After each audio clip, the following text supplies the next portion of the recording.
we found that we were able to make friends quite quickly, even though we were a black family. But we were surrounded by all kinds of cultures, Irish, Scottish, English, Yorkshire.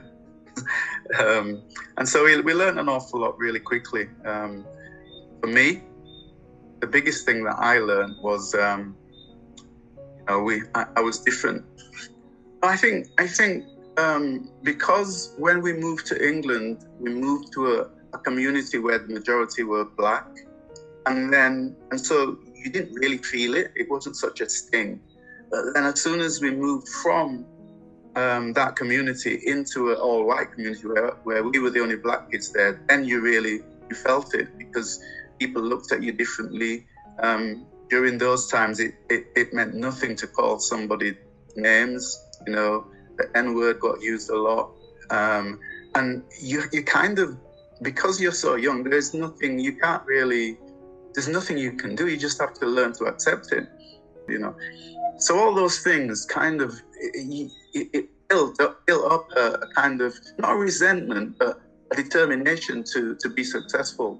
I knew I was good enough. I always had confidence in my own ability, because it was something that I used to get accepted by the kids at school, by the kids in the community.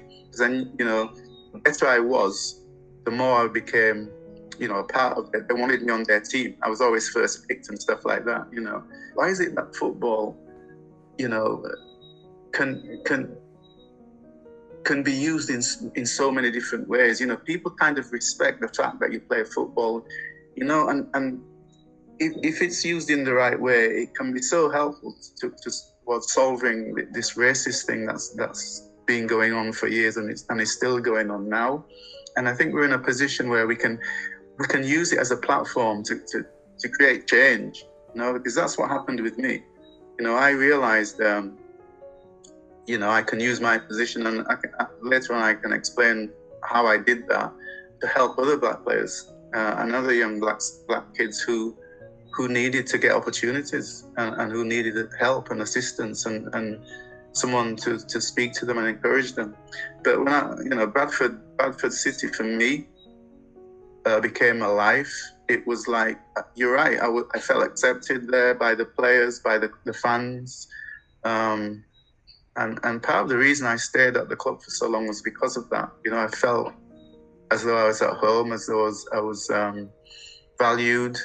And neither did I see that many black supporters either, but gradually it began to change. As you started seeing one or two more. And it's funny because the longer I stayed at Bradford, the more, I saw that, that change of the people who came to watch the games. More and more ethnic people were coming to watch the games, and eventually more and more black players started being signed by Bradford City. So I just feel as though Bradford, when you look at their legacy in terms of black players and football in general, they can hold their heads up, because I think, anyone asked me what my time was like at Bradford City as a black player, as one of the first black players, I can honestly say that I always felt at home, and that the club understood the importance of them supporting me, and they always did that, and that's why I stayed there for so long. I got the confidence and the expertise from Bradford, from the Bradford coaches, from the fans giving me that encouragement, and self-belief, because the time I spent there, it was kind of built me as a person, I think. Darren Moore, when I look at him and I see what he's doing, he played at Bradford. So I'm thinking, them guys must have seen or felt what I felt when I was at Bradford. Valley Parade is like in like a really cozy little area of Bradford, isn't it? Where as you go down the hill and there's a pub at the top, real Yorkshire stuff. I think one of the funniest thing I used to love Bobby Campbell. What a character, and that was something that was always good about Bradford. There's some real characters who played for them. And I remember listening to Bobby Campbell talking about how he loved it at Bradford City. And somebody said, well, what did you like most about it when you signed for them? He said, the pub at the top of the road. Who would say that? So It really, so, and when I look at the back players, I've got a list of them here. You know, we've got Danny Cadamartri, do you remember him? There's Hamilton, Dylan Motley Henry, who's now a friend of mine's son, who told me when he was a kid, Dylan's dad, Mark Henry, is a good friend of mine. He said, Dylan's going to play for Bradford one day. And I'm looking at the team sheet and Dylan's name's on it. Dylan Motley Henry. You know what I mean? And then you've got Ben Richards, Everton, is it? Clayton, Donaldson, Bryce, Hosanna. These are all present. I mean, there's about 10 black players Curtis Guthrie, you know.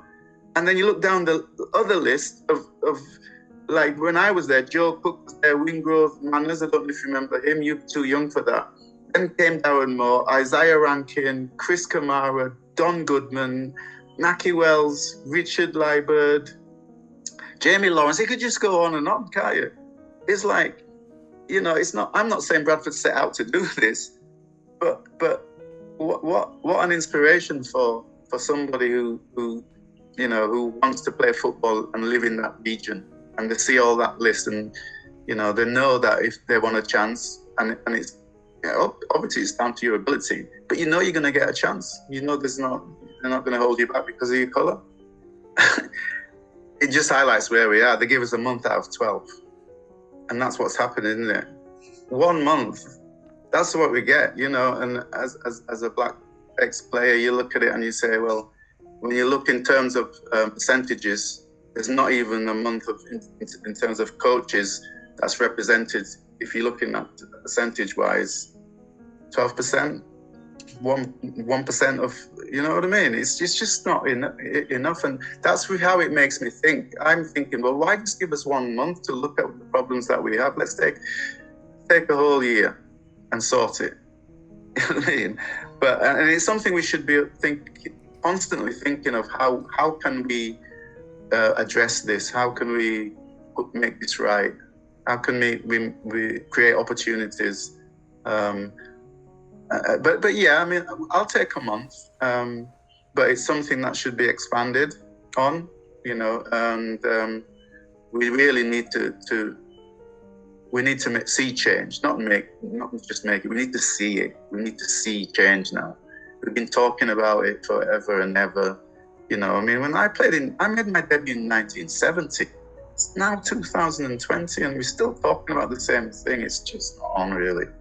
But let's see change. That's all I have to say. I think we need to take a leaf out of Bradford City's books, really. Give the opportunities to a black manager, like they did with Chris at Bradford City. Give the opportunities to black players, like they did with me, and look after them and be fair to them. You know, make it exciting for black managers who want to play, to manage in the game when they come out of play. You know, like Darren Moore. You know, Darren was at Bradford, played his last few seasons there, and then went on to manage at Doncaster. Is that Doncaster Rovers now? Yeah, so he must have seen, you know, and learned like I did, and be excited about becoming a manager. You know, so they're the things that we need to do. We need to be looking at this, and the reason I can speak up so openly is because I cannot blame Bradford or point a finger at Bradford City or the fans. The way they treated me was quite different to the way I got treated when I went to play elsewhere. You know, so I just wanted to thank them for that, but I really want people to understand that it's time for proper change now. It really is time we see a change. There were no more excuses. You know, it's time for change. Simple as that.